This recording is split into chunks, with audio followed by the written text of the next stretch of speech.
cuatro válvulas, ¿no? Tenemos dos que son las válvulas aurículo-ventriculares, la válvula mitral, que comunica la aurícula izquierda con el ventrículo izquierdo, la válvula tricuspidia, que comunica la aurícula derecha con el ventrículo derecho. Estas se denominan las válvulas aurículo-ventriculares.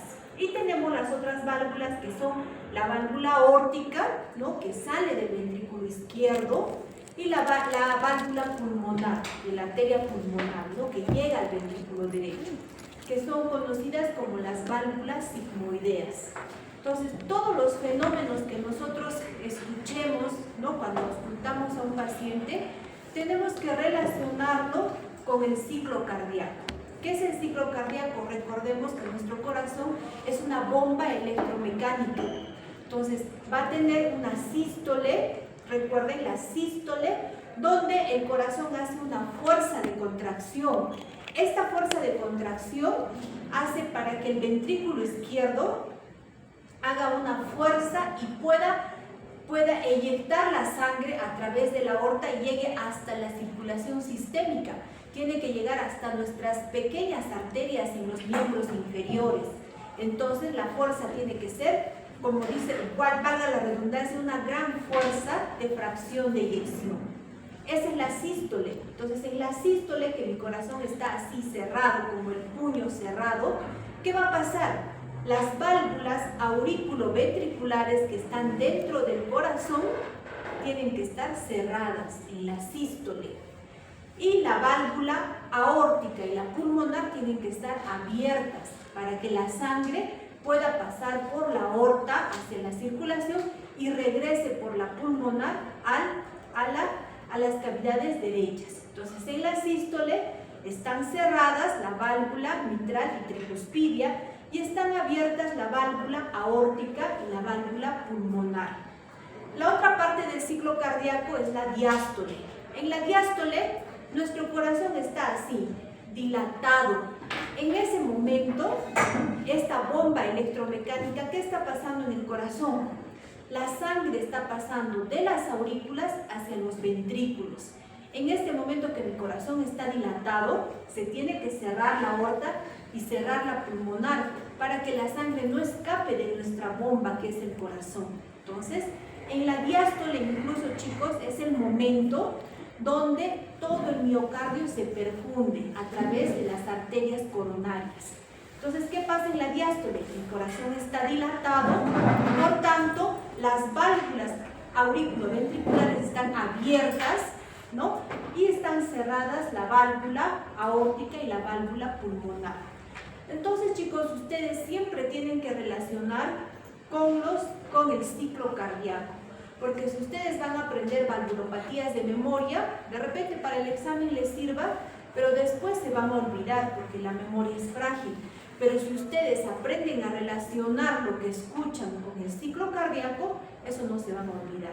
Entonces, cuando hablemos de valvulopatías, vamos a hablar de la estenosis y de la insuficiencia. ¿Qué es la estenosis? La estenosis, chicos, es una mala apertura. O sea, esa válvula que normalmente se debe abrir así, se abre, pero menos de lo normal, ¿no? Se abre así.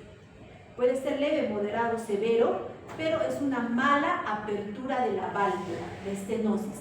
En cambio, la insuficiencia es un mal cierre. ¿Qué quiere decir? Se abre normal la válvula, pero se cierra mal, ¿no? No se cierra así. Se cierra mal de tal manera que va a regresar sangre de una cavidad a otra. Entonces, ¿por qué escuchamos los soplos? Los soplos escuchamos porque se está produciendo una turbulencia de la sangre. ¿Por qué se produce la turbulencia en la estenosis? Porque normalmente la sangre tiene que pasar sin gradiente, de aurículas a ventrículos, ¿no? Normalmente pasa con una válvula normal.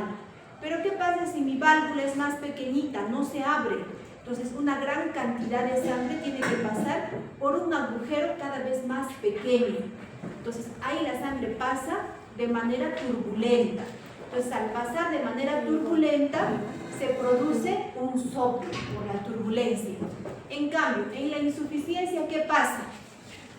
En la insuficiencia, la sangre pasa normal de una cavidad a otra, Pero como la puerta no se cerró bien, ¿no? La válvula no se ha cerrado bien, sino se ha cerrado de manera incompleta, la sangre que ha pasado a otra cavidad se regresa, retorna, porque no se ha cerrado bien la válvula. Entonces, al regresar también nos produce un reflujo, por eso se escucha el soplo. Entonces, ustedes cuando escuchen a un paciente, ¿no? Los que están rotando cardiología, tienen que saber dónde ponen el estetoscopio, si es en el foco aórtico, si es en el pulmonar, en el accesorio aórtico, en el mitral o en el tricuspidio, y tienen que palpar el pulso del paciente. Palpen, siempre les digo, pero nunca lo hacen. Palpen el pulso radial, o pueden palpar el pulso carotidio, y el soplo que ustedes escuchan y coincide con el pulso, ese es un soplo sistólico. Y el que no coincide es un soplo diastólico. Entonces, por ejemplo, si ustedes están auscultando al paciente y escuchan un soplo, lo escuchan más fuerte en el foco aórtico. Tocan el pulso, coincide con el pulso, ya dirán, entonces este es un soplo sistólico aórtico, ¿no es cierto? Porque se escucha en el foco aórtico y coincide con el pulso, entonces es sistólico aórtico. Entonces tienen que pensar ustedes, si es sistólico aórtico, ¿qué hace la aorta en la sístole? A ver, ¿qué hace la aorta en la sístole? ¿Cuál es tu nombre? ¿Tú? Karen, ¿qué hace la aorta en la sístole? Se cierra. Se cierra. Como llegas tarde y encima distraída, ¿qué vas a saber? A ver, Stephanie, ¿qué hace la aorta en la sístole? En la sístole, mi corazón está así, cerrado. ¿Qué hace la aorta?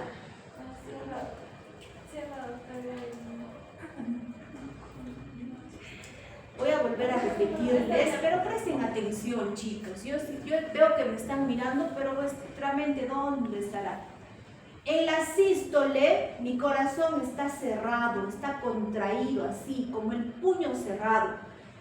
¿Qué válvulas se cierran? Se cierra la mitral y se cierra la tricúspide. Se abre la aorta y se abre la pulmonar. En cambio, en la diástole, que mi corazón está dilatado, así abierto, se abre la mitral, se abre la tricúspide, se cierra la aorta y se cierra la pulmonar.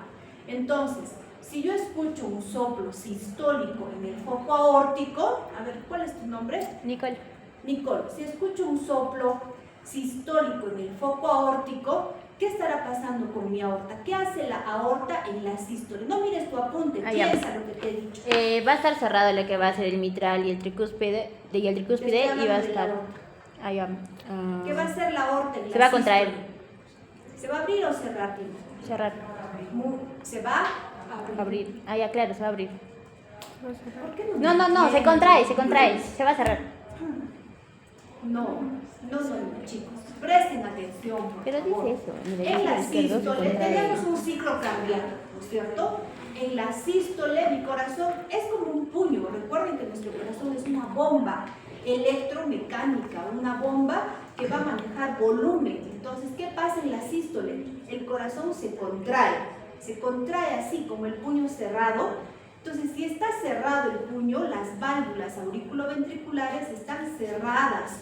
Por tanto, la válvula aórtica y la pulmonar tienen que estar abiertas en ese momento, porque la sangre va a ser eyectada del ventrículo izquierdo por la aorta hasta la circulación sistémica y va a llegar por la pulmonar a las cavidades derechas.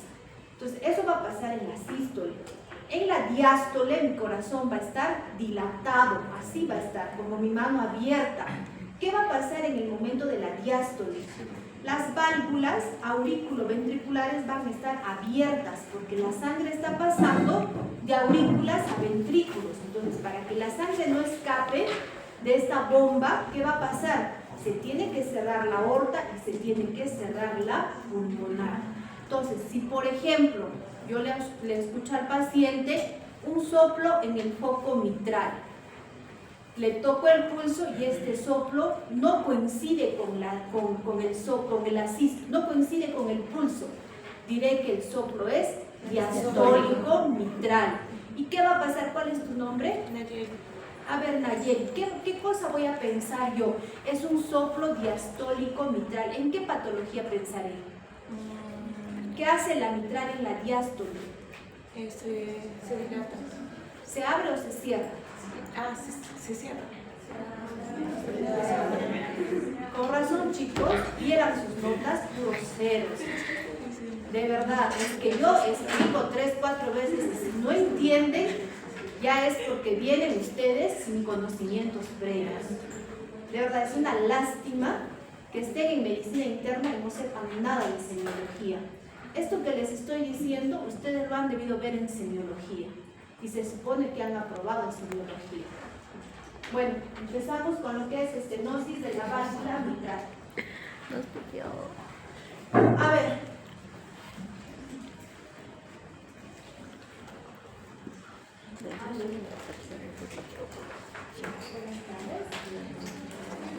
Pero yo le había buscado en el chat GPT y me decía, Quiere decir que la válvula mitral no se abre adecuadamente. ¿En qué momento del ciclo cardíaco se abre?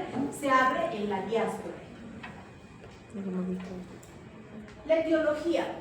En esta patología, chicos, la causa más frecuente es la cardiopatía reumática, es decir, la secuela de la fiebre reumática. Hemos dicho que la fiebre reumática se presenta de igual manera tanto en varones como en mujeres. Sin embargo, la secuela o la consecuencia, que es la cardiopatía reumática, se presenta más en mujeres que en varones.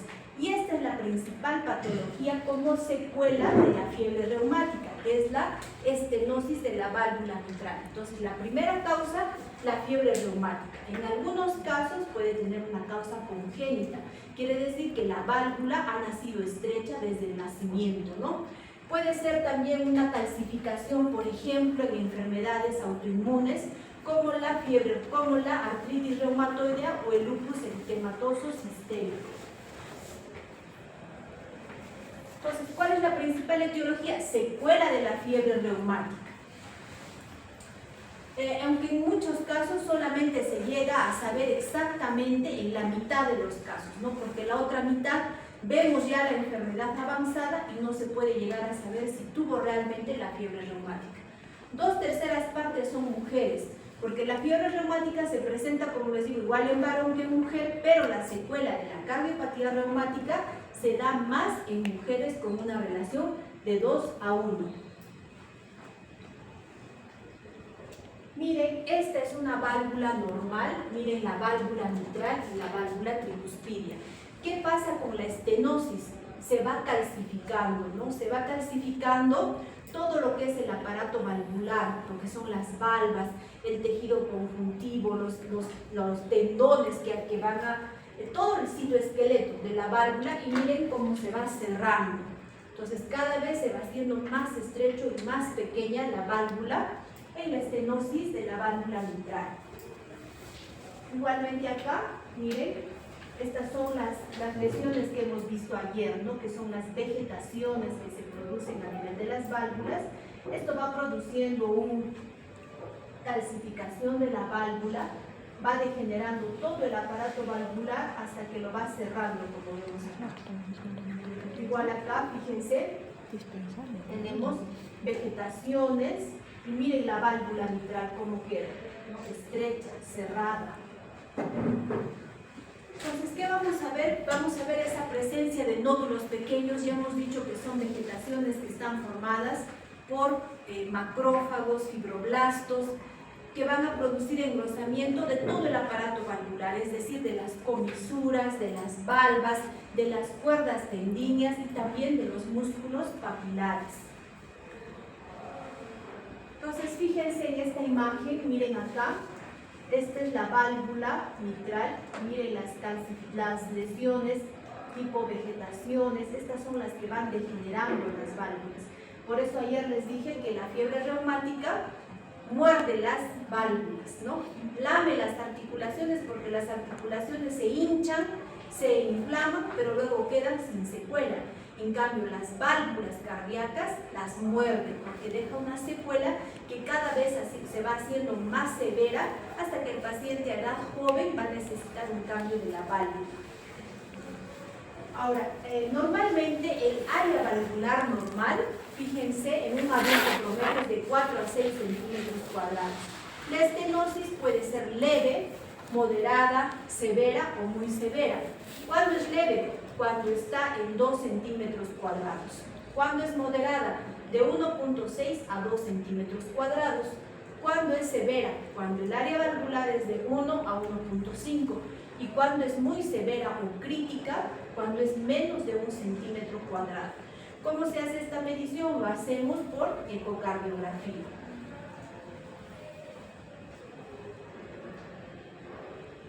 En cuanto a la fisiopatología, va a haber alteraciones tanto anterógradas como retrógradas. Entonces, ¿qué va a pasar con la estenosis de la válvula mitral? A ver, si podemos, hay que pensar en una válvula, ¿no?, que no se abre adecuadamente, está estrecha, ¿no?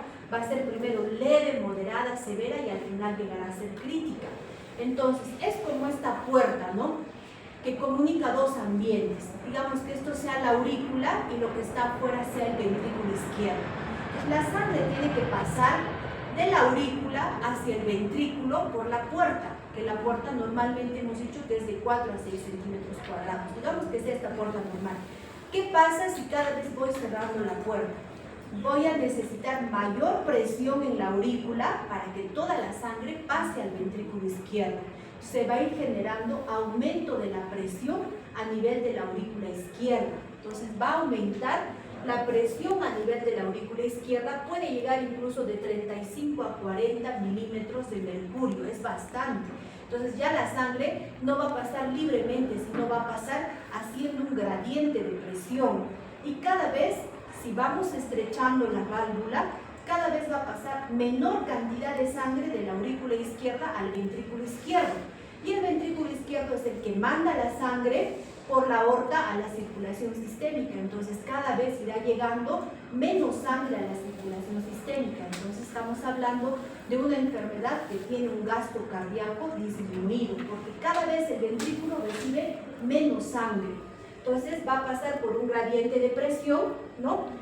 Y el gasto cardíaco va a ir disminuyendo, porque llega cada vez menor cantidad de sangre del ventrículo izquierdo hacia la circulación sistémica. Ahora, también van a haber alteraciones retrógradas. Este aumento de la presión en la aurícula izquierda, recordemos que a la aurícula izquierda llegan las arterias pulmonares, que son 4, venas pulmonares, que son 4. Entonces, ¿qué va a pasar? Va a haber un aumento, esa presión de la aurícula izquierda retrógradamente se va a transmitir a las venas pulmonares. Entonces, ¿qué va a hacer? Va a hacer que haya una congestión a nivel pulmonar, ¿no? Eso nos va a producir aumento de la hipertensión pulmonar, nos va a producir aumento de la resistencia a nivel de las arteriolas pulmonares y por último, pues, presión arterial pulmonar aumentada, ¿no? Entonces, este aumento de la presión a nivel de las arterias pulmonares va a llegar al ventrículo derecho. Y el ventrículo derecho, que son cavidades que manejan volumen, ¿cómo van a reaccionar? Se van a dilatar, ¿no? Se va a dilatar tanto la aurícula derecha como el ventrículo derecho. Entonces, ¿qué nos va a producir esta dilatación de las cavidades derechas? Que la válvula tricuspidia quede insuficiente, porque la válvula tricuspidia es como esta puerta. Si yo aumento el tamaño de la aurícula, aumento el tamaño del ventrículo, la puerta ya no se va a cerrar adecuadamente, ¿no? Se va a cerrar incompleto. Entonces nos va a producir una insuficiencia tricuspidia de tipo funcional. Por eso es que el paciente con estenosis de la válvula mitral va a presentar hipertensión a nivel de la arteria pulmonar, dilatación de estas cavidades derechas, produciéndonos dilatación del anillo tricuspidio. Finalmente nos va a producir signos de falla cardíaca derecha. ¿Cuáles son los signos de falla cardíaca derecha? Por ejemplo, compromiso hepático, ingurgitación, edemas y todo lo que ya conocemos, ¿no? ¿Cuáles son los síntomas de la estenosis mitral? Primero, lo más frecuente, la disnea de esfuerzo, ¿no? La dificultad para respirar, puede ser ortognia, puede ser disnea paroxística nocturna, o sea, la disnea que se presenta después de horas de haberse acostado el paciente, la fatiga, ¿no? La hemoptisis. Hemoptisis, chicos, el esputo sanguinolento, ¿no? A veces pensamos que todo esputo sanguinolento es signo de tuberculosis, entonces no es así, o signo de patología pulmonar, no es así, ¿no? Puede haber, hay hemoptisis muy frecuentemente en la estenosis de la válvula mitral. Bronquitis crónica por edema de mucosa. Muchas veces estos pacientes van a la emergencia y constantemente les encuentran ¿qué? Congestión pulmonar, ¿no? Entonces los tratan como bronquitis repetidamente, están recibiendo tratamiento de bronquitis, ¿no? Y no es así. La causa es la estenosis de la válvula mitral. Dolor torácico. Como hay dilatación de las cavidades, produce dolor. Hipertensión pulmonar, ya hemos dicho, porque retrógradamente la presión de la aurícula izquierda va a aumentar la presión a nivel de las arterias pulmonares y nos va a producir hipertensión pulmonar. El paciente con estenosis mitral es muy propenso a hacer la fibrilación auricular, que han visto que es la arritmia más arrítmica y más frecuente que vemos en consultorio externo, ¿no? Entonces va a presentar la fibrilación auricular. ¿Y de qué se va a quejar el paciente? De palpitaciones. Las complicaciones de la fibrilación auricular, por ejemplo, que haga un infarto cerebral, ¿no? O sea, que llegue a hacer un trombo y se dispare al cerebro y el paciente nos hace un infarto cerebral. Entonces, muchas veces, chicos, el paciente debuta ya con el infarto cerebral, ¿no? Y el neurólogo, pues al buscar la causa, por qué ha tenido el infarto cerebral, hacemos una evaluación cardiológica y encontramos que la causa ha sido cardioembólica. Y la causa más frecuente es la patología mitral, tanto la estenosis mitral como la insuficiencia mitral. Entonces nos puede hacer todas las complicaciones de la fibrilación auricular. Ahora, como hemos dicho que la presión está aumentada en la aurícula izquierda y se transmite al pulmón, nos va a producir el edema agudo del pulmón. El edema agudo del pulmón es cuando el paciente, como dice su nombre, ¿no? Está edematizado, ¿no? No hay un buen intercambio de oxígeno en el pulmón. Se puede presentar, por ejemplo, cuando el paciente empieza a hacer una fibrilación auricular con respuesta ventricular alta, o sea, una fibrilación y a la vez taquicardia. O cuando la paciente se embaraza, ¿no? Porque la paciente embarazada aumenta su gasto cardíaco. Cuando hace ejercicio. El paciente con estenosis mitral muchas veces al estar en reposo puede estar asintomático, pero una vez que empieza a hacer actividad física puede hacernos incluso un edema agudo de pulmón. Cuando hay una neumonía, ¿no? O sea, cuando ya se está afectando, se está sobreagregando una infección a un pulmón que ya está afectado. Si el paciente está muy estresado, también puede hacer esta complicación, y algunos anestésicos, ¿no? Entonces hay que tener cuidado cuando estos pacientes son sometidos a una cirugía de otro tipo. Digamos que este paciente con estenosis mitral necesite que se le saque la vesícula, ¿no? Ahí en el riesgo hay que poner que el paciente pues debe tener cuidado con los anestésicos que puedan precipitar el edema agudo del pulmón.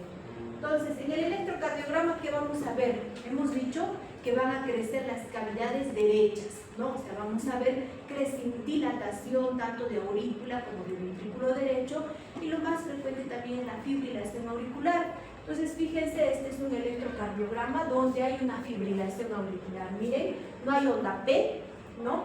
Lo que vemos son falsas ondas P de diferente forma, diferente tamaño, que son las ondas F de fibrilación auricular. Ahora, crecimiento del ventrículo derecho, bueno, acá no se ve porque son pequeños, ¿no? Pero vamos a ver en otro. Entonces, también vamos a tener la insuficiencia de la válvula tricuspidia, ¿cierto? Hemos dicho que por la estenosis de la válvula mitral se van a dilatar las cavidades derechas y esto nos va a producir una insuficiencia tricuspidia. No porque la válvula tricuspidia esté mal, sino por la dilatación de las cavidades derechas. Entonces esto nos puede producir dolor hepático, ¿no? Que se conoce como angina hepática, ascitis, ¿no? Y edemas de miembros inferiores, o sea, signos de falla cardíaca derecha. Entonces fíjense acá, esta es una placa radiográfica donde se ve, no vemos cardiomegalia, ¿no es cierto? O sea, no es un corazón grande. Lo que vemos acá, miren, es una aurícula izquierda crecida, un arco de la pulmonar prominente que nos está indicando si hay hipertensión pulmonar. Pero miren acá hay un borde incluso calcificado de la aurícula izquierda. Entonces esta aurícula izquierda está grande. Y miren, el ventrículo es pequeñito, ¿no? Incluso la punta del ventrículo está hacia arriba. Entonces es un ventrículo izquierdo pequeñito. ¿Y por qué es pequeño el ventrículo izquierdo? Porque no pasa la sangre de la aurícula izquierda al ventrículo izquierdo. Como la válvula no se abre adecuadamente, la sangre está dando vueltas de la aurícula izquierda. Y el ventrículo, cada vez que se hace más severo, va recibiendo menos cantidad de sangre. Entonces, ¿qué encontramos acá? Un gran crecimiento de la aurícula izquierda y un ventrículo izquierdo pequeño, incluso con la punta hacia arriba, miren. Entonces el choque de punta está desplazado hacia arriba.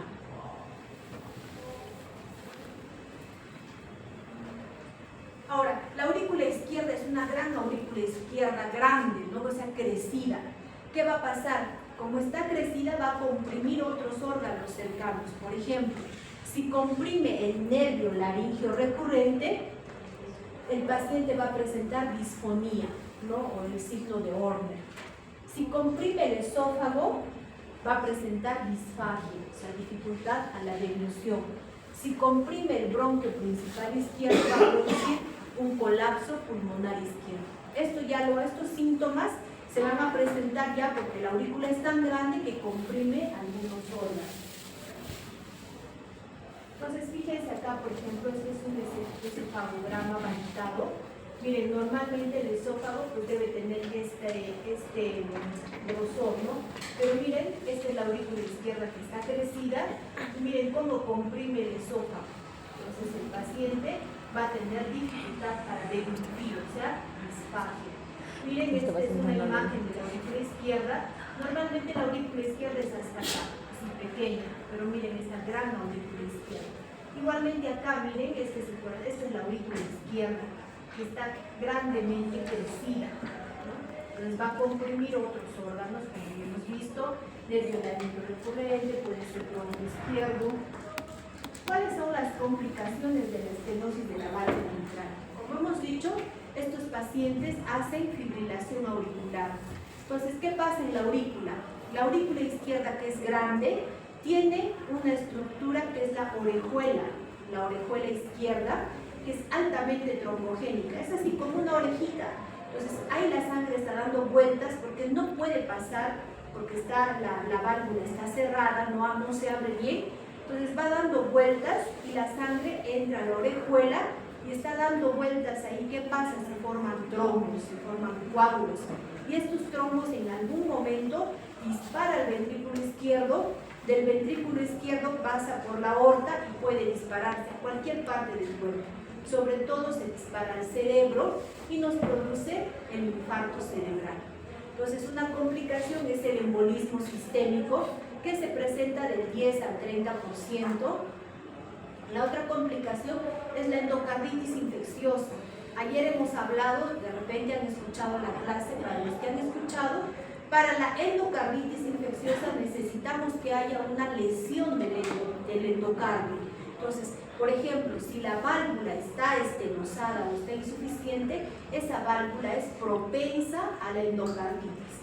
Entonces, esa válvula, ¿qué va a pasar? De alguna parte del cuerpo va a llegar un microorganismo y va a colonizar esa válvula y nos va a producir lo que es la endocarditis infecciosa. Entonces, fíjense acá, por ejemplo, tenemos, miren, esta es la aurícula izquierda y miren el trombo acá, ¿no? Este es un trombo que está producido en la aurícula izquierda, fíjense, y llega a cualquier parte. Puede llegar a las arterias periféricas, puede llegar al riñón, puede llegar al vaso o puede llegar al cerebro. En cuanto al cuadro clínico, existe una facies característica de la estenosis mitral. Incluso la conocemos como la facies mitral. ¿Y cómo es la facies mitral? Así como ven, miren, tenemos la parte malar enrojecida, ¿no? Eritematosa, rojita, y la parte peribucal es pálida, incluso puede llegar a ser un poco cianótica. Entonces, esa es la facies mitral, que es característica de la estenosis de la válvula mitral. También en la auscultación vamos a tener el ritmo de Brusquet. ¿Cuál es este ritmo? Primero vamos a escuchar el primer ruido vibrante. Esto cuando todavía las válvulas son móviles. el chasquido de apertura, ¿no? Cuando ustedes escuchan, en la estenosis se escucha el chasquido de apertura. Va a haber un soplo, luego un retumbo que se va a escuchar a la mitad de la diástole, que es el momento donde se abre la válvula, y finalmente un soplo telediastólico, ¿no? Que se va a dar por la contracción auricular. Ese es el ritmo de duro 7 característico de la estenosis.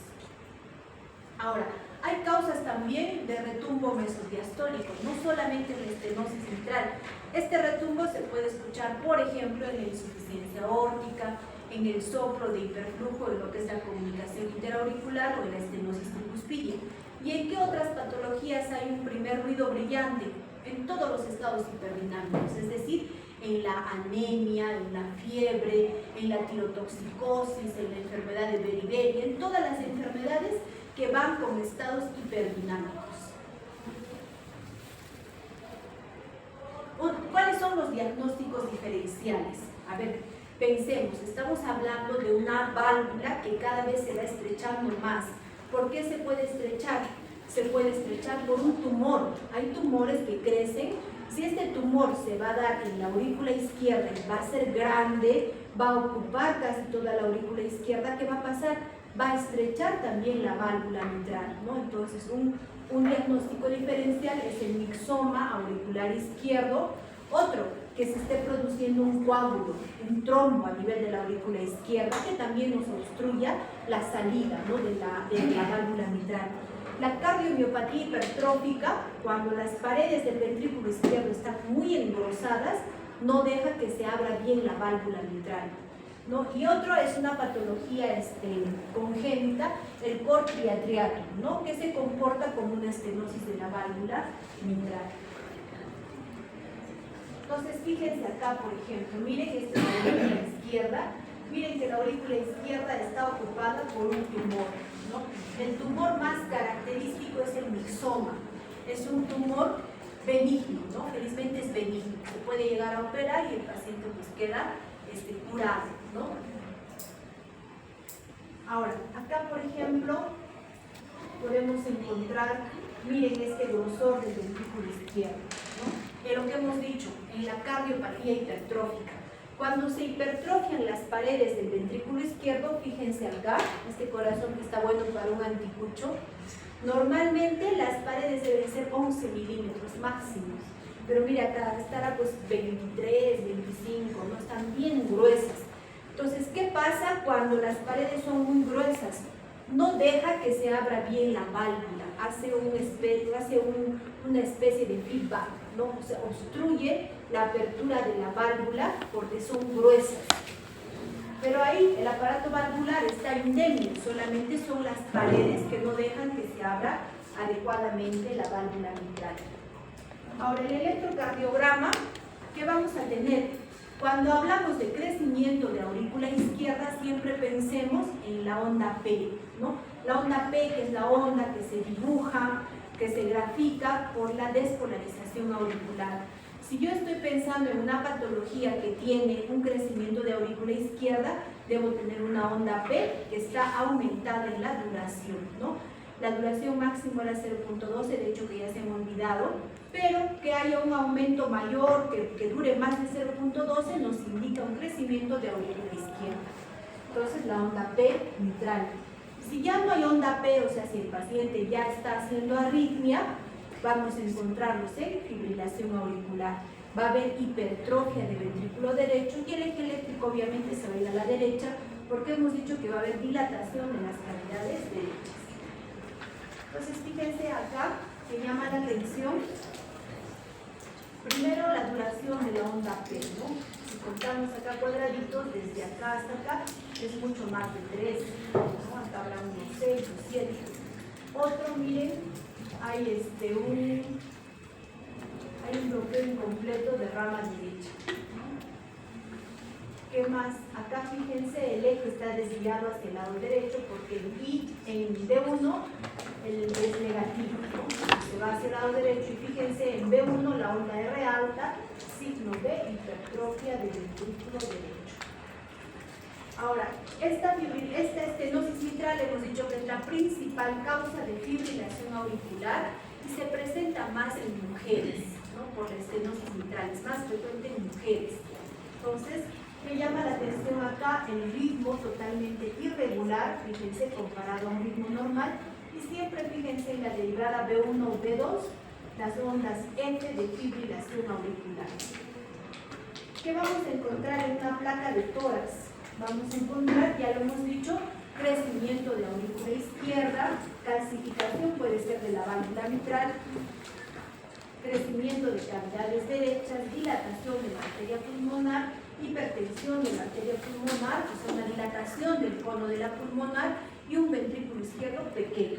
Miren acá, ¿no? Esta imagen que ya les he mostrado, que vamos a encontrar la aurícula izquierda que está calcificada, el cono de la pulmonar que normalmente es cóncavo está convexo, y miren, el ventrículo izquierdo pequeñito, ¿no? Por eso es que la puntita del corazón es pequeña y se va hacia arriba incluso, ¿no? Entonces el choque de punta está desplazado hacia arriba en la estenosis de la válvula mitral. Ahora fíjense acá sí hay un crecimiento, miren, de la aurícula izquierda, está grande, ¿no? Pero acá pues está con otra patología más, ¿no? Pero miren, este crecimiento de la aurícula que hace, comprime el esófago, entonces el paciente va a tener disfagia. Esta es una típica, ¿no? Miren la aurícula izquierda grande, miren, todo esto es la aurícula izquierda, se ve hasta calcificada, ventrículo izquierdo pequeñito con la punta hacia arriba. Ahora, en todas las valvulopatías, chicos, el examen, el gol estándar es la ecocardiografía. A través de la ecocardiografía nosotros vamos a poder ver no solo la lesión, sino vamos a ver cuál ha sido la causa probable y también vamos a poder estratificar si es leve, moderado, severo y vamos a ver en qué momento ese paciente tiene que recibir tratamiento quirúrgico. No se trata, por ejemplo, yo puedo diagnosticar una estenosis mitral severa y digo, ya, se va y que lo operen. No es así. Tiene que haber medidas, ¿no? Cuánto está la fracción de eyección, por ejemplo. ¿Por qué? Porque recordemos que ese paciente le van a cambiar la válvula por una válvula probablemente mecánica o biológica que tiene un tiempo de vida. La válvula biológica más o menos dura 10 años. La válvula mecánica dura unos 15 años. Entonces, si es una paciente, como en este caso les digo que se presenta en mujeres jóvenes, digamos que sea una mujer tenemos varios casos que da mucha pena, ¿no? Tenemos el caso de una mujer que quiere embarazarse, pero tiene una estenosis mitral severa, ¿no? Es una mujer de 20 y tantos años. Si ella se embaraza, va a ser muy complicado. ¿Por qué? Porque nos va a hacer, ya hemos visto, edema agudo de pulmón, puede hacernos, ella ya fibrila, o sea, necesita anticoagulación, que está contraindicado en el embarazo, habría que pasarle de warfarina a los inyectables, ¿no? A lo que son la enoxaparina subcutánea. Otra cosa es que la paciente embarazada va a aumentar todos sus síntomas, no sabemos si va a llegar a término esa gestación. Pero ¿qué pasa con esta paciente? Esta paciente de 20 y tantos años no está en condiciones todavía de operarse, pero tampoco está en condiciones de embarazarse. Entonces ella va todas las veces a exigirnos que la refiramos para que la operen. Pero ¿cómo le van a operar si todavía no tiene todas las condiciones, ¿no?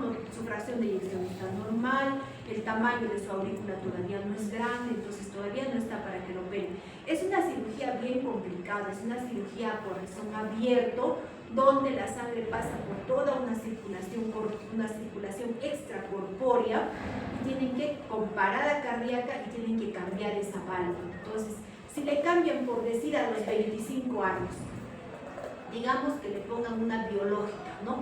Si es que la mujer, por ejemplo, quisiera embarazarse después, esta válvula solo le va a durar 10 años y a los 35 va a necesitar otro cambio de válvula, ¿no? Y es una cirugía de verdad con bastantes complicaciones.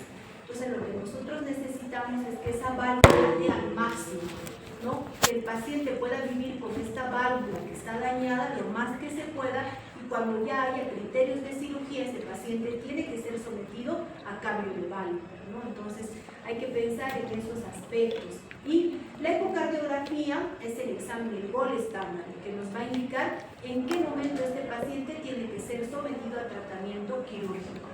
Entonces en la ecocardiografía vamos a ver el engrosamiento de las valvas, vamos a ver si es leve, moderado, severo, vamos a ver el tamaño de las cavidades, vamos a ver también qué fracción de eyección tiene, ¿no? Si ya la fracción va disminuyendo, ese es un criterio de tratamiento quirúrgico. Entonces miren, esta es una imagen de ecocardiografía, esta de acá. Miren, ¿qué vemos? Miren las valvas de la válvula mitral, ¿no? Parecen dos chancaquitas ahí. O sea, nosotros decimos desde acá hay una chancaca. Conocen la chancaca, ¿no? Es duro, es como una piedra, pues, ¿no? Por eso decimos así. Miren, esta es la válvula mitral. Normalmente son valvitas pues, que no están calcificadas, pero miren acá, son calcificadas, engrosadas. Por eso es que no se abre adecuadamente. ¿Qué más llama la atención? Miren el gran crecimiento de la aurícula izquierda. El ventrículo izquierdo es más pequeño incluso que la aurícula izquierda. Igual acá, cuando medimos el área valvular mitral por planimetría, fíjense, esta área pequeñita nos da 1.48 centímetros cuadrados, ¿no? O sea, hay una estenosis moderada. De la moderada, bueno, hasta 1.5. Ahora fíjense acá, esta es la aurícula izquierda, esta es la gran aurícula izquierda. Miren la válvula mitral, calcificada, no se abre. Igual acá, miren la aurícula izquierda, ventrículo izquierdo y miren la mitral. Entonces las valvas se calcifican y por eso no se abren adecuadamente. Si ponemos acá, por ejemplo, el Doppler color, vamos a ver que la sangre pasa de la aurícula izquierda al ventrículo izquierdo, pero pasa haciendo una turbulencia, porque tiene que pasar por una válvula cada vez más cerrada. Igual acá. Entonces, acá, chicos, podemos ver dos cosas. Miren, esta es aurícula derecha, aurícula izquierda. Entonces, la aurícula izquierda manda la sangre al ventrículo izquierdo, pasa de manera turbulenta, pero como la aurícula izquierda aumentó de presión, se va a transmitir retrógradamente a las pulmonares, ¿no? A las arterias pulmonares, y las cavidades derechas se dilatan, como ven acá. Al dilatarse, ¿qué nos produce? Insuficiencia de la válvula tricuspidia, la insuficiencia de tipo funcional. Entonces, ¿qué está pasando en las cavidades derechas? Hay una insuficiencia. Miren, la sangre que ha pasado de la aurícula derecha al ventrículo derecho está retornando por la insuficiencia de tipo funcional. ¿En qué momentos este paciente debe ser sometido a un cateterismo? Si el paciente ha tenido valvulotomía previa, si hay signos de que otra válvula esté afectada, si hay síntomas de angina, si hay signos de hipertensión arterial pulmonar severa o si hay signos de que hay una calcificación severa de la válvula mitral. Tratamiento medicamentoso.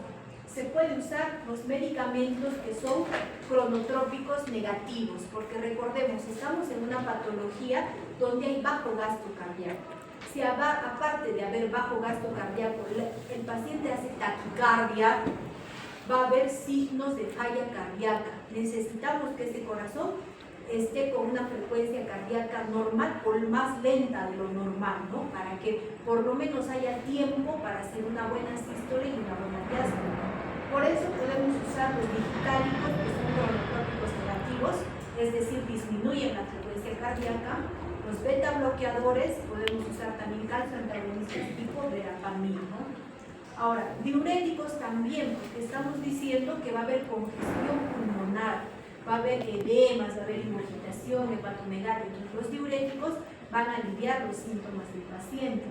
Y si el paciente ya tiene, por ejemplo, la fibrilación auricular, ¿qué tenemos que usar? Anticoagulantes, ¿no? Anticoagulantes para evitar esos eventos cardioembólicos que van a ser complicación de esta patología.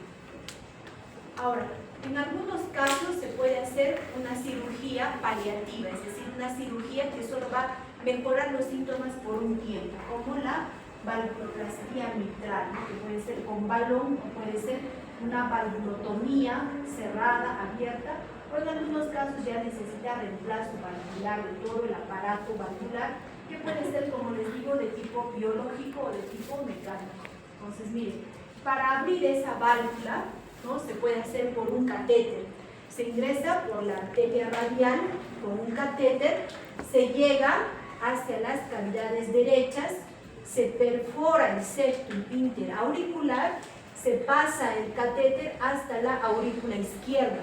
De la aurícula izquierda, el catéter tiene que llegar al ventrículo izquierdo y en el ventrículo izquierdo se insufla este balón, así como acá, ¿miren?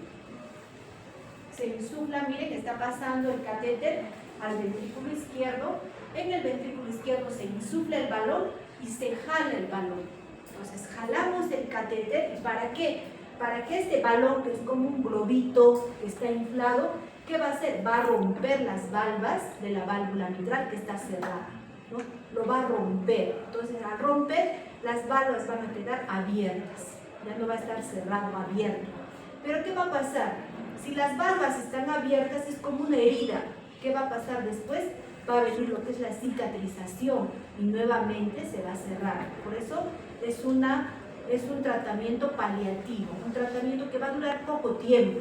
¿Para qué? Para aliviar los síntomas del paciente. Posteriormente ya puede ser sometido a un tratamiento quirúrgico, ¿no? Entonces, este es un tratamiento que se da, por ejemplo, en mujeres cuando son jóvenes, ¿no? Cuando, digamos, tienen intención de tener hijos, por ejemplo, ¿no? Para aliviar los síntomas, pero hay que saber que es solamente paliativo, o sea, es un tiempo nada más que va a mejorar, porque luego las valvas que se han roto, otra vez se van a cicatrizar y se va a cerrar.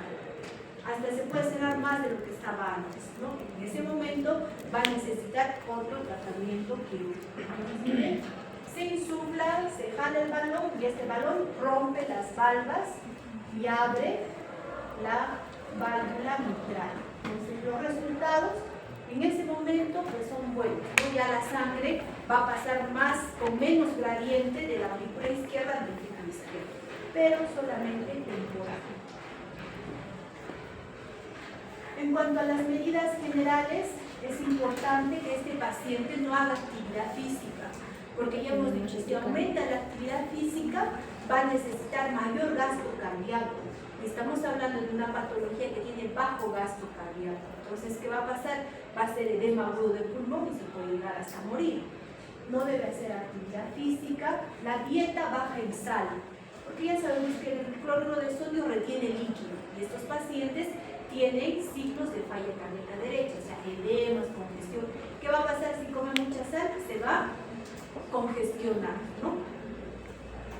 Hay que dar tratamiento profiláctico para prevenir una endocarditis infecciosa. Por ejemplo, si un paciente que ya tiene esta patología va a ser sometido a un procedimiento dental, hay que darle su profilaxis antibiótica porque por ahí pueden entrar los gérmenes y nos puede producir una endocarditis infecciosa. O si va a ser sometido, por ejemplo, a una cirugía o a incluso un procedimiento genitourinario, ¿no? Hay que darle su profilaxis antibiótica. En cuanto al tratamiento quirúrgico, puede ser, ya hemos visto, por catéter temporal, o puede ser por una valvuloplastía, o puede ser un reemplazo total de la válvula, que puede ser una válvula biológica o una válvula mecánica. Entonces, chicos, con eso completamos lo que es la estenosis de la válvula mitral. Ahora vamos a hablar de lo que es la insuficiencia de la válvula mitral. Hemos hablado ahorita de la válvula que no se abre adecuadamente. Entonces, para seguir con la hilación, vamos a hablar cuando la válvula no se cierra completamente.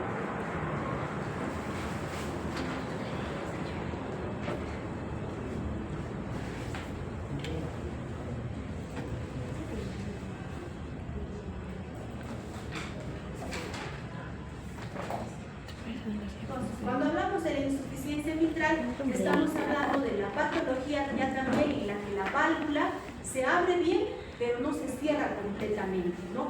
La válvula debe ser así, abrirse bien, cerrarse bien.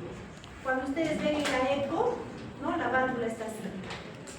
Pero ¿qué pasa en la insuficiencia? Se abre, pero no se cierra así, sino se abre y se cierra incompleto. Entonces la sangre que ha pasado de la aurícula izquierda al ventrículo izquierdo, al tener la válvula todavía abierta, regresa del ventrículo izquierdo a la aurícula izquierda.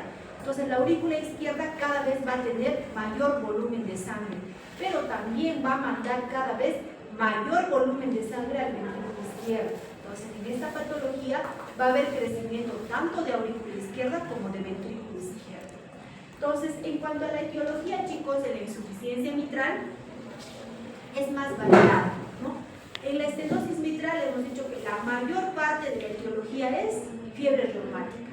En la insuficiencia de la válvula mitral no, tiene varios tipos de etiología, ¿no? Por ejemplo, congénita, puede ser defecto en los cojinetes de las valvas, puede ser también un prolapso de la válvula mitral, puede ser una cardiomiopatía hipertrófica, una comunicación interauricular tipo ostium primum, donde se asocia a clef o a agujeros, puede ser adquirida, por ejemplo, ¿cuándo es adquirida? Cuando el paciente, por ejemplo, sufre un infarto miocárdico, puede ser como consecuencia de la cardiopatía isquémica que se produzca una insuficiencia de la válvula mitral por ruptura de los músculos papilares. ¿Cuál es el músculo papilar que más se afecta en el infarto miocárdico? Es el posteromediano, ¿ya? Entonces, puede ser por un traumatismo cerrado también, ¿no? Por ejemplo, el síndrome de latigazo, ¿no? Cuando hay accidentes de tránsito se puede producir. Puede ser también por la endocarditis, cuando hay ruptura de la cuerda tendinosa, ¿no? O puede ser una degeneración mixomatosa, como ya vamos a ver. Entonces, tiene etiología mucho más variada, ¿no? Ahora, si es adquirida crónica, por ejemplo, por una cardiopatía reumática, también es una causa importante, 1/3 de casos más frecuentes en varones. Calcificación del anillo, por ejemplo, en pacientes nefrópatas, ¿no? En pacientes que están en hemodiálisis, ¿no? O en mujeres ya con hipertensión de larga data, con diabetes de larga data, cardiopatía isquémica, cardiomiopatía dilatada, ¿no? O puede haber también ya en pacientes que tienen insuficiencia mitral, a la larga esta se va a ir produciendo más insuficiencia mitral, ¿no? Entonces ya lo vamos a ver cuando toquemos la fisiopatología. Entonces miren, esta es la válvula mitral, miren la forma que tiene forma de paracaídas, como ven acá, ¿no? Miren, parece un paracaídas. Esta es la válvula, por ejemplo, típica de un prolapso de la válvula mitral, que es otra patología que vamos a ver en la siguiente clase, ¿no? Prolapso de la válvula mitral, que es una de las causas de insuficiencia mitral. Entonces miren acá esta válvula, miren, está calcificada, engrosada, pero tiene aperturas, no tiene clefs. Entonces este es uno de la etiología. Entonces la insuficiencia mitral la podemos dividir en dos, en la insuficiencia mitral aguda y en la insuficiencia mitral crónica. Como su nombre dice, ¿no? La crónica, la que se va dando en años, en tiempo, donde va a haber mecanismos compensatorios por un tiempo. Y la otra es la insuficiencia mitral aguda, donde es un cuadro clínico súbito, que ya hemos dicho que se puede presentar, por ejemplo, después de un infarto miocárdico, cuando haya compromiso del músculo posteromedial, del músculo papilar posteromedial, por ejemplo. Entonces, en este caso, pues no va a haber tiempo, como es agudo, no hay tiempo a estos cambios que se dan, no va a haber tiempo a que crezca la aurícula izquierda, por eso se va a producir congestión pulmonar y el paciente pues llega a fallecer si es que no ingresa a un tratamiento quirúrgico de emergencia, ¿no? El paciente llega a fallecer porque es una insuficiencia mitral aguda. Entonces, acá también la aurícula izquierda va a necesitar cada vez más presión porque va a mandar mayor cantidad de sangre en cada latido. Entonces también va a haber un aumento de la presión a nivel de la aurícula izquierda, ¿no? Entonces puede aumentar, por ejemplo, hasta 25 milímetros, ¿no? Aumenta la presión. No tanto como en la estenosis, pero también hay un aumento de presión. En cambio, en la crónica va a haber una fase asintomática, ¿no? Como en todas las patologías crónicas, se van a van a haber mecanismos compensatorios. Por ejemplo, la aurícula va a ir creciendo en el tiempo, el ventrículo también va a ir creciendo, ¿no? Porque la válvula está insuficiente, entonces un tiempo el paciente está asintomático, pero después ya cuando la fracción de eyección empieza a disminuir, a ser menos de 60, el paciente ya va a presentar los síntomas de la insuficiencia mitral que vamos a ver adelante. Entonces vamos a tener, miren, la aurícula izquierda va a crecer, porque va a mandar cada vez más sangre. Manda la sangre al ventrículo izquierdo. ¿Qué hace el ventrículo izquierdo? Una parte del volumen que ha mandado va a mandar a la aorta para la circulación sistémica, pero va a haber una parte del volumen que se va a regresar a la aurícula, porque no se ha cerrado bien la válvula. Entonces la aurícula cada vez va a recibir mayor cantidad de sangre, pero también cada vez va a mandar mayor cantidad de sangre al ventrículo. No, en el siguiente latido va a mandar la cantidad de sangre más el volumen regurgitativo. Entonces, se va a dilatar tanto la aurícula izquierda como el ventrículo izquierdo. Los dos se van a dilatar en esta patología. ¿Qué síntomas vamos a encontrar? La disnea, ¿no? Es lo más frecuente. Y ahora van a ver que la placa radiográfica es totalmente diferente. Disnea, fatiga, no puede haber dolor por esa dilatación.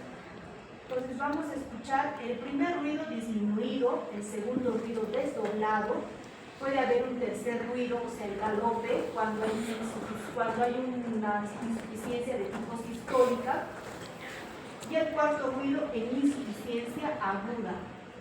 En cuanto al electrocardiograma, vamos a tener un crecimiento tanto de aurícula izquierda, o sea, una onda P con una duración mayor a 0.12, pero también signos de hipertrofia del ventrículo izquierdo. Miren acá las ondas R altas, por ejemplo, ¿no? Y toda patología mitral, chicos, tanto estenosis como insuficiencia, hace que el paciente sea muy propenso a la fibrilación auricular. Miren, en este electrocardiograma el paciente está fibrilando, porque la distancia entre R y R es irregular.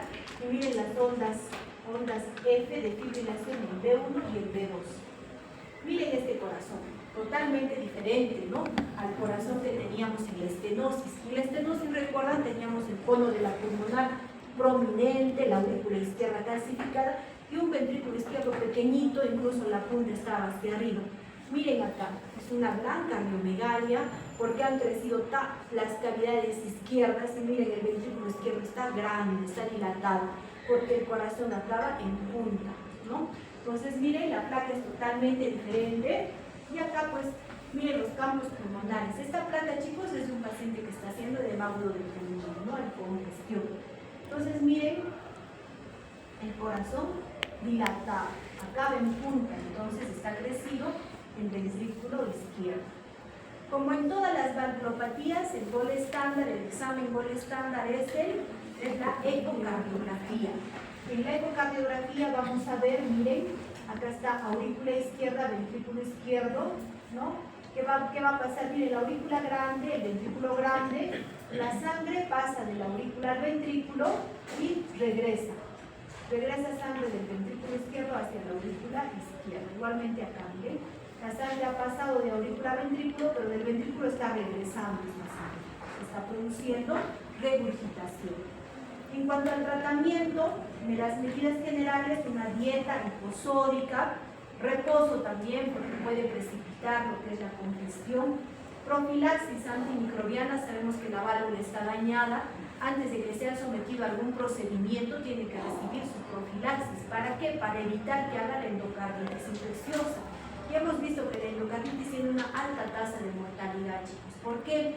Porque los microorganismos están cubiertos por estas vegetaciones que son conglomerados de fibrina, de plaquetas, y el antibiótico no llega al germen, ¿no? Entonces hay que evitar a toda costa que estos pacientes presenten la endocarditis.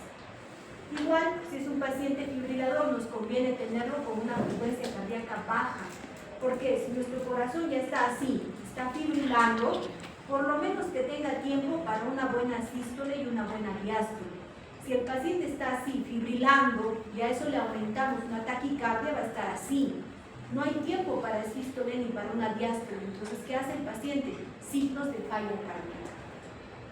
Podemos usar, por ejemplo, todo lo que son drogas cronotrópicas negativas. Podemos usar digitálicos, podemos usar beta bloqueadores, podemos usar calcio-antagonistas.